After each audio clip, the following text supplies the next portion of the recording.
des gens et pas devant un écran, c'est quelque chose de merveilleux. Alors, je sais que Michael va essayer le direct, mais sinon ça sera différé. Le direct sera différé si ça ne marche pas à cause de la DSL.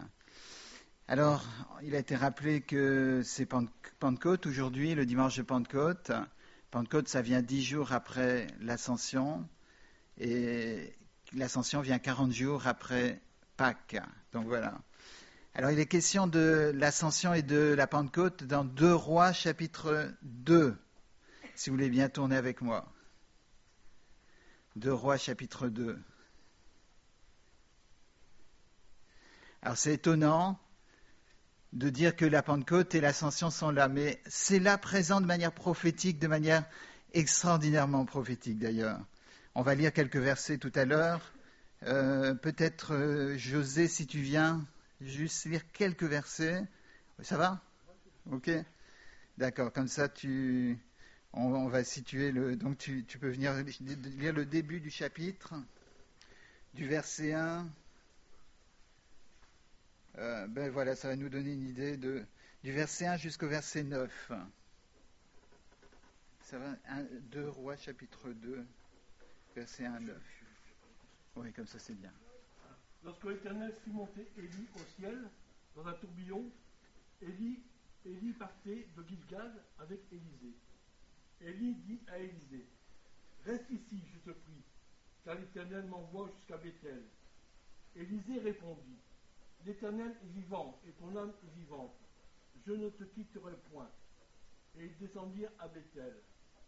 Les fils des prophètes qui étaient à Béthel sortirent vers Élisée et lui dirent, « Sais-tu que l'Éternel enlève aujourd'hui ton maître au-dessus de ta tête ?» Et il répondit, « Je le sais.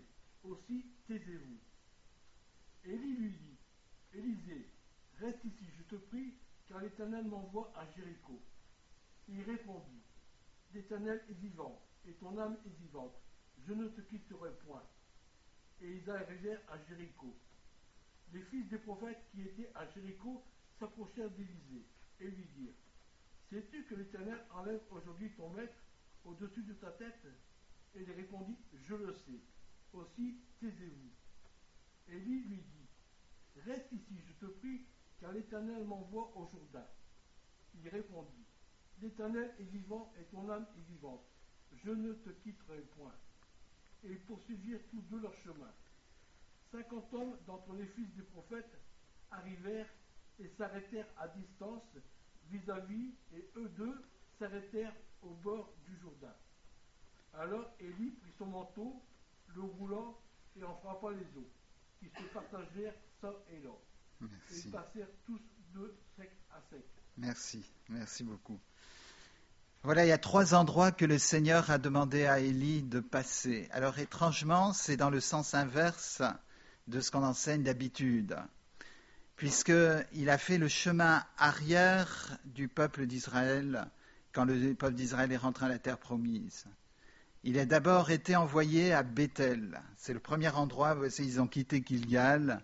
Dieu les a envoyés à Béthel. Alors, est-ce que vous savez ce qui se passe à Béthel ? Déjà, Béthel, qu'est-ce que ça veut dire ? Ça veut dire la maison de Dieu, n'est-ce pas ? Et donc, c'est intéressant qu'aujourd'hui on retourne ici, mais ici, ce n'est pas la maison de Dieu. C'est un bâtiment qui sert à rassembler la maison de Dieu, n'est-ce pas ? Que les chrétiens, les frères et sœurs se rassemblent, et c'est nous qui sommes la maison de Dieu. Mais là, à Béthel, là, il s'est passé beaucoup d'événements. Il s'est passé un premier événement avec Abraham, où Dieu s'est révélé à Abraham près de Béthel. C'était pas encore Béthel, mais ça a été appelé Béthel par Jacob plus tard. Mais Dieu s'est révélé à Abraham et lui a parlé, s'est montré à lui, alors que Abraham ne connaissait pas vraiment le Seigneur. Il avait obéi, et parce qu'il avait obéi, Dieu s'est révélé. Et c'est son petit-fils, des années après, qui a appelé ce lieu Béthel, la maison de Dieu. D'accord, sans savoir que son grand-père, probablement, avait été béni, avait été appelé là, avait été touché par Dieu là. Jacob, donc le petit-fils, là, il a passé un moment extraordinaire à Béthel, puisqu'il a dormi. Il a dormi dans cette ville qui s'appelait Luz, et pendant la nuit, il a eu une vision. Et Dieu s'est révélé à lui d'une manière extraordinaire avec cette vision de cette échelle qui montait au ciel, avec les anges qui montaient et qui descendaient. Et il a dit, quand il s'est réveillé, il a dit certainement le Seigneur est là. Il y avait à la fois quelque chose d'extraordinaire, mais aussi quelque chose de redoutable dans ce que dit Jacob. Parce que dans la présence de Dieu, il y a quelque chose d'extraordinaire, mais il y a quelque chose de redoutable aussi.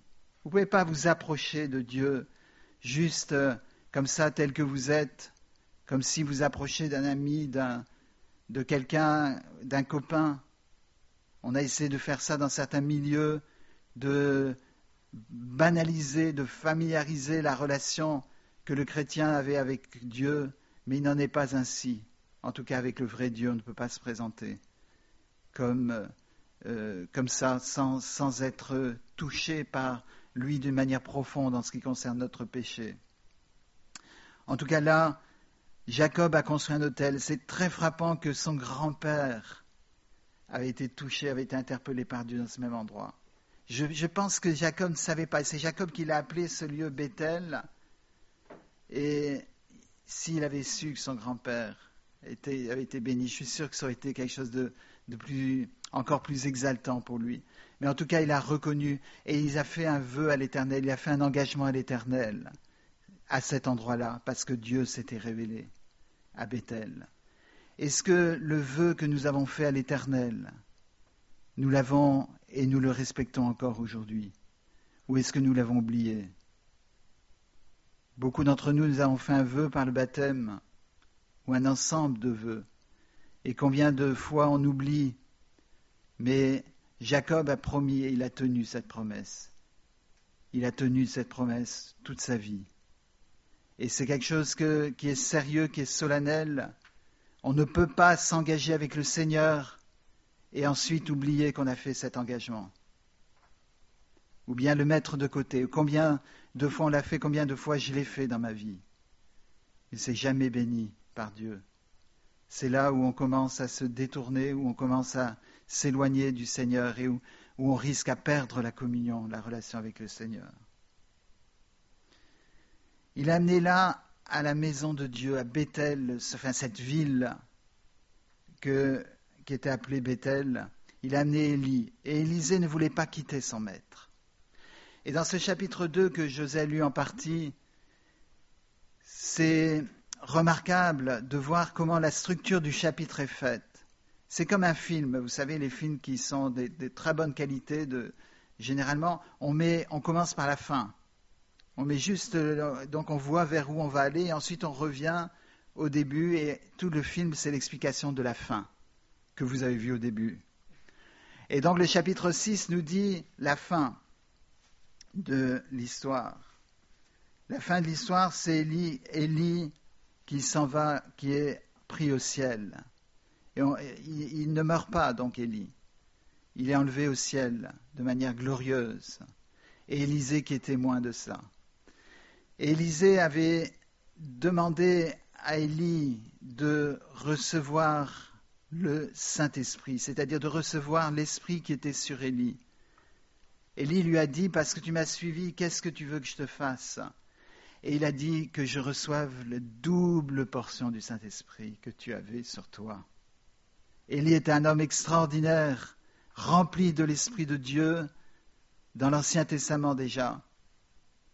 On verra la différence entre Élie et Élisée et les fils de prophètes. Vous remarquez qu'ils ne sont pas appelés des prophètes, ils sont appelés des fils de prophètes, et ils sont casse-pieds.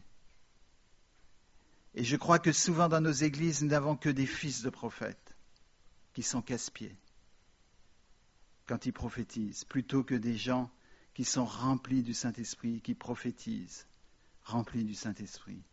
Et c'est quelque chose qu'on doit prendre très au sérieux, parce que Élisée désirait réellement, et c'est ça sa caractéristique, il désirait recevoir, et il a demandé une double portion. Parce qu'il ne voulait pas se contenter de ce qu'il avait vu. Il savait que Dieu pouvait donner plus, oui, prophétiser, que l'Esprit pouvait être répandu avec abondance, et que l'Esprit était là pour donner la plénitude et pour que ça déborde. Ce n'est pas limité à une quantité, c'est quelque chose que le Seigneur veut donner en abondance. Et Élie lui a dit, tu demandes quelque chose de difficile. Et si vous demandez le Saint-Esprit ce matin de manière réelle, vous savez ce que Jésus dit ici, vous qui êtes méchants, vous savez donner de bonnes choses à vos enfants. À combien plus forte raison votre Père Céleste vous donnera-t-il le Saint-Esprit ou donnera-t-il le Saint-Esprit à ceux qui le demandent? Donc si vous cherchez vraiment le Saint-Esprit, vous le recevrez. Vous recevrez l'Esprit de Dieu réellement dans votre vie. Mais il faut le chercher. Élisée le cherchait. Et c'est quelque chose de difficile. Et Élie a dit, écoute, si tu me vois quand je suis enlevé au ciel, tu recevras ce que tu as demandé. Alors Élisée s'est attaché à cette parole et il a suivi Élie de manière fidèle et extraordinaire. Il a écouté cette parole et l'a mise en pratique. Dieu lui a demandé quelque chose de spécifique, il l'a fait. Il a suivi Élie jusqu'à la fin. Et Élie l'a mis à l'épreuve. Vous serez mis à l'épreuve. Si vous demandez le Saint-Esprit, Dieu va voir si vous êtes sincères. Il connaît vos cœurs, comme il a été dit, mais il y aura des épreuves, il y aura des mises à l'épreuve. Et Élie l'a mis à l'épreuve. Il lui a dit, écoute, on quitte Gilgal, maintenant je vais à Bethel. Reste là. Je m'en vais, je dois aller à Bethel. Et Élisée a dit, non, je te suis. Je ne vais pas rater la bénédiction pour des kilomètres à pied. Vous savez qu'Élie, c'était un marcheur. Il avait marché beaucoup, n'est-ce pas, dans le désert. Il avait lutté contre Jézabel, contre Akab. C'est un homme qui avait de l'endurance. Élisée peut-être beaucoup moins. Et Élie a dit, moi je dois aller à Bethel. Le Seigneur m'envoie à Bethel. Et Élisée a dit, moi je viens avec toi. Comme Ruth a dit à sa belle-mère Naomi, mon peuple sera ton peuple, ton peuple sera mon peuple, et ton Dieu sera mon Dieu. Elle ne voulait pas quitter sa belle-mère. Cet homme, donc, Élisée a suivi. Et arrivé à Bethel, les fils de prophètes viennent voir Élisée en disant, tu sais que ton maître sera enlevé. Oui, je le sais, taisez-vous. Combien il y a de prophéties, de choses que tout le monde savent. On entend avec le coronavirus, on voit sur Internet des gens qui disent « je l'avais prophétisé ». C'est les seuls qui savent qu'ils avaient prophétisé parce que personne n'avait remarqué qu'ils avaient prophétisé ça. Mais je l'avais prophétisé. Ils essayent de reprendre des propos qu'ils ont dit pour pouvoir montrer que c'était une prophétie. Mais Élisée savait reconnaître ce que c'était un vrai prophète de Dieu. Il savait que c'était Élie qui devait suivre et pas les fils de prophètes. Et voilà qu'ils sont à Bethel, la maison de Dieu. Et pourquoi Dieu l'a envoyé là? C'est assez intéressant. Et je vais essayer de prendre ça comme une analogie pour nous. Il nous envoie, il nous fait d'abord découvrir ou redécouvrir ce que c'est la maison de Dieu. C'est dans le plan du Seigneur pour nous transformer, pour nous donner le Saint-Esprit. Il y a beaucoup de choses que Emmanuel a dites tout à l'heure qui sont des choses que je vais dire aussi, donc sachez que le Seigneur insiste là-dessus. Il nous amène à la maison de Dieu pour nous parler, pour faire l'état aussi de notre maison de Dieu. Comment est la maison de Dieu dans nos vies? Enfin, quel est l'état de notre vie spirituelle? Quel est l'état de la maison de Dieu?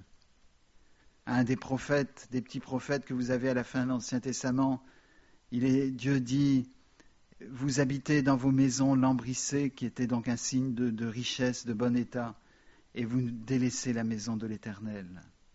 Vous n'êtes pas soucieux pour le temple de l'Éternel. C'était le temple physique. Mais bien sûr, ici, il s'agit pour nous d'une analogie avec la vie spirituelle. Quelle est l'importance que nous donnons à la vie spirituelle? Quelle est l'importance de notre réaction lorsqu'il y a quelque chose qui ne va pas spirituellement? Est-ce qu'on se dit, Seigneur, je ne vais pas laisser ce soir passer, je vais faire ce que tu me demandes, je vais te suivre, je ne veux pas perdre ton Esprit Saint, je veux le recevoir. Vous savez, dans le psaume 51, David dit, ne me retire pas ton Esprit Saint. Renouvelle en moi un esprit bien disposé. Ne me retire pas ton Esprit Saint. David savait qu'on pouvait perdre le Saint-Esprit. Bien sûr qu'on peut le perdre. Vous savez que dans Romains 8, il est dit que si quelqu'un n'a pas l'Esprit de Dieu, il ne lui appartient pas. L'Esprit de Christ, il ne lui appartient pas. Ça veut dire qu'on peut perdre cette appartenance à Christ. En tout cas, Élisée a été amené là. C'est là où, Élisée, tu dois passer d'abord par la maison de Dieu. Fais l'examen de la maison de Dieu. Et aujourd'hui, dans vos vies, dans ma vie, il faut qu'on fasse l'examen de la maison de Dieu. Qu'en est-il? Et de mettre en règle des choses. C'est ce qui est primordial. On peut avoir des grands projets pour l'Église. On peut avoir des choses géniales qui sont organisées. On peut avoir même des réunions, il y a des spécialistes de ça pour faire des réunions où il y a plein de conversions, plein de gens qui répondent.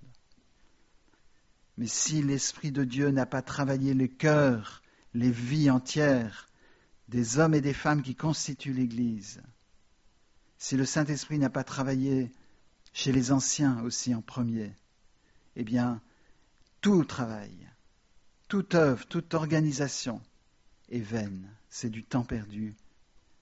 C'est comme les fils de prophètes qui pouvaient juste dire des choses que Élisée savait déjà. Après Béthel, Élie dit, mais à nouveau à l'épreuve, Élisée lui dit, voilà, le Seigneur m'envoie à Jéricho.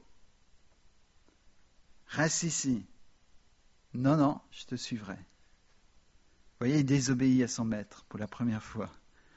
Et le Seigneur, quelquefois, nous met à l'épreuve. Et il nous dit quelque chose pour voir si on va le suivre, si on va quand même obéir à ce à quoi on s'était engagé avant. Il envoie à Jéricho. Et pourquoi Jéricho? Jéricho, c'est l'endroit où Dieu a enlevé la muraille de manière miraculeuse, probablement parce que la muraille était inaltérable ou difficile à atteindre, et en tout cas Israël ne pouvait pas la faire tomber. C'était une muraille extraordinairement épaisse et forte. Et le Seigneur envoie là, et je suis sûr que ce matin il nous renvoie aussi à Jéricho. Mais peut-être qu'il nous envoie à Jéricho pas pour nous souvenir de la muraille qui est tombée, pas pour nous montrer que le Seigneur a fait un miracle pour nous dans la chute des forteresses de notre vie, mais pour nous montrer la forteresse qui est encore là. Parce que peut-être que vous êtes en train de chercher Béthel, la maison de Dieu, d'être la maison de Dieu, mais vous n'êtes pas passé par Jéricho, vous n'êtes pas passé par l'expérience, l'étape de Jéricho où la forteresse de votre vie doit être détruite par l'Esprit Saint, pas par les hommes, pas par le raisonnement, pas par le travail personnel en disant je vais faire un travail sur moi-même. Ça me fait peur quand les gens disent ça. J'ai besoin de faire un travail sur moi-même. On a besoin que l'Esprit Saint travaille nos vies. Et les forteresses de nos vies, les lieux forts, comme il a été dit ce matin déjà, doivent tomber par l'Esprit Saint. Vous prenez votre domaine où vous êtes le plus fort et vous demandez, Seigneur, fais tomber cette muraille. Alors les gens vont me dire, oui, mais c'est choquant que tu dises ça, parce que le Seigneur quelquefois utilise nos talents, mais bien sûr, mais il n'utilise pas quelque chose qui est naturel, il utilise quelque chose qui est rempli du Saint-Esprit, et si il veut détruire la muraille, c'est pour reconstruire quelque chose d'extraordinaire. Josué, comme je l'ai déjà dit dans d'autres prédications, Josué a dit, celui qui rebâtira la muraille de Jéricho, le rebâtira au prix de son fils aîné, et il posera les portes au prix de son fils cadet. C'est ce qui s'est passé plus tard, longtemps après, quand quelqu'un a décidé de reconstruire Jéricho. Mais c'est ce qui s'est passé avec Dieu lorsqu'il a reconstruit la forteresse de votre vie. Il l'a fait au prix de son fils aîné, Jésus, qui est son fils cadet aussi, qui est vous. Quand vous venez au Seigneur, vous êtes la fille et le fils cadet, n'est-ce pas, et vous mourrez à vous-même. Donc Jéricho, est-ce qu'on est passé par Jéricho? Est-ce que ce matin, on peut aller à Jéricho spirituellement et dire, voilà, je sais que Dieu a fait une œuvre merveilleuse, que cette muraille maintenant qui m'entoure, c'est la muraille du Saint-Esprit, c'est la muraille que le Saint-Esprit a reconstruite au prix du sang de Jésus. Et je me souviens de la forteresse que j'avais. La forteresse, ça peut être votre caractère, comme il a été dit. Ça peut être votre histoire, votre héritage. Ça peut être vos points forts. Le Seigneur n'a pas besoin de vos points forts. Le Seigneur n'a pas besoin de votre capacité à gérer. Votre curriculum vitae vis-à-vis du Seigneur ne vaut rien. Comme je vous ai dit, on a eu quelqu'un qui a candidaté pour être pasteur, on ne sait pas comment il a su, que l'Église n'avait pas de pasteur, et on ne cherchait pas du tout un pasteur, parce qu'on le connaît, et j'espère que c'est Jésus, le pasteur de l'Église. Son curriculum vitae, d'ailleurs, vous savez, né dans une étable, fils de charpentier, a aidé son père pendant quelques années à être charpentier, sans domicile fixe, sans revenu, pas de RSA. Voilà. Curriculum vitae de Jésus. Ce candidat pasteur, pour être pasteur, il nous a sorti, mais alors, des diplômes incroyables, en quantité, et des formations, des choses extraordinaires. Oh là, ça faisait peur. Donc voilà, Dieu n'a pas besoin de ça. Il n'a pas besoin de leaders. Les leaders doivent avoir la forteresse de leur leadership brisée pour que l'Esprit Saint puisse construire la muraille.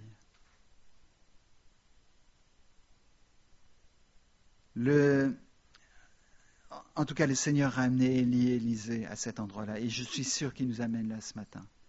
Est-ce qu'on a connu ce miracle des forteresses de nos vies qui sont tombées? Élie, après quelque temps à Jéricho, a dit, voilà, je vais devoir partir, le Seigneur m'appelle au Jourdain. Toi, reste ici. Non, je ne vais pas me faire avoir. Je te suivrai partout. C'est l'engagement que j'ai pris, donc je te suis. Et il a suivi Élie au Jourdain. Dans sa tête, il devait se dire, mais pourquoi on fait ce chemin inverse? Tout le message de l'Évangile, c'est de quitter le désert pour passer par le Jourdain, puis aller dans la terre promise, puis conquérir Jéricho, et ensuite Béthel. Mais là, c'est le sens inverse. Le vent souffle où il veut, et on ne sait d'où il vient ni où il va. Ainsi en est-il de tout homme qui est rempli de l'Esprit. N'est-ce pas, l'Esprit de Dieu nous dirige là où il nous dirige. Et ils ont obéi. Le Jourdain, ça symbolise la repentance. On est très facilement à dire, voilà, dans mon témoignage, je peux dire, je sais qu'il y a des années, je me suis repenti. Et je suis couvert par la repentance. Mais est-ce qu'on s'est repenti aujourd'hui? Est-ce qu'on s'est repenti récemment? Vous allez dire, mais je ne sais pas de quoi me repentir. Eh bien, premièrement, commencez par vous repentir du fait que vous ne savez pas pourquoi vous avez à vous repentir. Parce que c'est ça le problème, c'est que souvent, on est immunisé, on a tellement confronté le péché que maintenant le péché, ça ne nous fait plus d'effet, n'est-ce pas? On a besoin de se repentir. Et le Jourdain, c'est là où Jean-Baptiste faisait le baptême de repentance. C'est là où un certain Naaman, confié à Élisée, devait se repentir en plongeant 7 fois dans le Jourdain. Je crois que c'était 7 fois. En tout cas, c'était des eaux sales, c'était des eaux dans lesquelles on n'avait pas envie de se baigner, et c'est là que le grand chef militaire Naaman a dû se plonger 7 fois. Il a dû être baptisé. Est-ce que ce matin, on est prêt à être baptisé dans l'humiliation, dans le fait de se repentir devant Dieu, de dire « je suis pécheur, je suis pécheresse, j'ai besoin du Saint-Esprit ». Vous allez me dire « non, ils n'ont pas été baptisés, ils ne sont pas allés dans l'eau, eux, ils ont eu un miracle, la mer qui s'est... » Oui, la même expérience que le peuple d'Israël a eue. Ils ont pu traverser à sec, mais c'était un symbole du passage de ce Jourdain qui symbolise la repentance. Et ils sont arrivés donc de l'autre côté du Jourdain. Alors il y avait des tribus d'Israël qui étaient restées là. Le Seigneur les a amenés là. Et je vais suggérer pourquoi. Parce que de l'autre côté, il y avait sur une montagne un Moïse qui était décédé depuis longtemps et le Seigneur l'avait caché sur cette montagne. Élie devait rejoindre son père d'une manière miraculeuse et je pense que d'une certaine façon, Dieu réunissait sur la montagne les deux hommes, ou disons à presque au même endroit les deux hommes, qui allaient réapparaître sur la montagne de transfiguration plus tard avec Jésus. Est-ce que ce matin on veut être transformé ? On a lu ce verset que j'allais lire, on va regarder, c'est dans 2 Corinthiens. 2 Corinthiens chapitre 3, le dernier verset. Un merveilleux verset. 2 Corinthiens 3, verset 18. Nous tous qui, le visage découvert, contemplons comme dans un miroir la gloire du Seigneur, nous sommes transformés. Et j'entends Norman dire transfigurés. Parce que le terme hébreu, le terme grec, c'est transfiguré. Nous sommes transfigurés en la même image de gloire en gloire comme par le Seigneur Jésus, l'Esprit. C'est là, quand Jésus a été transfiguré sur le mont de la transfiguration, il y avait Élie et il y avait Moïse à côté de lui. Et parce que Élisée a été fidèle et il a suivi son maître, vous savez, c'est pas on va pas au ciel, on ne reçoit pas le Saint-Esprit parce qu'on s'est donné au Seigneur il y a 20 ans. En disant, Seigneur, je te rappelle que je me suis donné dans une réunion il y a 20 ans. On reçoit le Saint-Esprit aujourd'hui parce qu'aujourd'hui on passe par la Bethel, parce qu'on passe par Jéricho, parce qu'on passe par le Jourdain, et parce qu'on va vers cette expérience de la transfiguration, où nous sommes renouvelés à son image de gloire en gloire, lorsque nous sommes transfigurés de gloire en gloire à son image. Et Élisée a suivi son maître Élie jusqu'au bout, et il a vu l'ascension, il a vu son maître monter au ciel. Comme Jésus, notre maître, est monté au ciel. Et parce que notre maître Jésus est monté au ciel, il a envoyé le Saint-Esprit. Et Élisée, à ce moment-là, a reçu le Saint-Esprit qu'il désirait. Il a pris le manteau de son maître Élie, il l'a revêtu, et c'était symbolique d'être revêtu de l'Esprit, n'est-ce pas ? On est appelé à être revêtu de l'Esprit, et dans Ésaïe chapitre 11, vous voyez que Jésus est présenté comme étant revêtu de l'Esprit de Dieu qui reposait sur lui. Est-ce que notre Maître Jésus, on est prêt à le suivre, où qu'il nous amène ce matin, où qu'il nous demande d'aller? Est-ce qu'on va dire, Seigneur, je veux te suivre? Pas je vais te suivre. Ça me fait frémir quand les gens disent, je te suivrai partout, dans toutes circonstances. On entend Simon-Pierre dire ça. Et quelque temps après, pas longtemps après, le reniant. Je crois que tous ceux qui ont dit ça ont finalement chuté. Tous ceux qui m'ont dit, voilà, moi je n'abandonnerai pas après tout ce que le Seigneur m'a fait, je ne l'abandonnerai jamais. Je crois qu'ils sont égarés, pas forcément chutés définitivement, mais Dieu leur a montré que ce n'est pas ça, l'attitude. L'attitude, c'est Seigneur, je veux te suivre, je veux te voir monter au ciel parce que je sais que c'est parce que tu es monté au ciel que j'ai reçu l'Esprit. Je veux recevoir l'Esprit de Dieu. Je veux recevoir ce matin l'Esprit. Est-ce qu'on est passé par la maison de Dieu? Est-ce qu'on est passé par Jéricho, où les forteresses de nos vies sont tombées? Est-ce qu'on est passé par le Jourdain de la repentance, de l'humiliation, où on a renoncé à notre statut pour recevoir l'Esprit de Dieu? Est-ce qu'on est transfiguré de gloire en gloire avec Jésus? Que Dieu nous aide, que ce ne soit pas juste des paroles, mais la réalité. Qu'on ne soit pas comme les fils de prophètes. Les fils de prophètes, quand Élie est monté au ciel, ils sont venus voir Élisée, ils ont dit, ton maître, il est monté au ciel, il a disparu, est-ce que tu veux qu'on fasse des recherches? Élisée en avait marre, il a dit, ouais, allez-y, si ça vous amuse. Et donc ils ont cherché, et ils sont venus dire après à Élisée, on a cherché, on ne l'a pas trouvé. Ils cherchaient Élie, qui n'était pas là. Élisée cherchait le Saint-Esprit, qu'il a reçu, parce qu'il cherchait vraiment le Saint-Esprit de Dieu. Ce matin, qu'en est-il de nous, qu'en est-il de moi? C'est à nous de répondre devant le Seigneur. Voilà, que Dieu nous bénisse ensemble.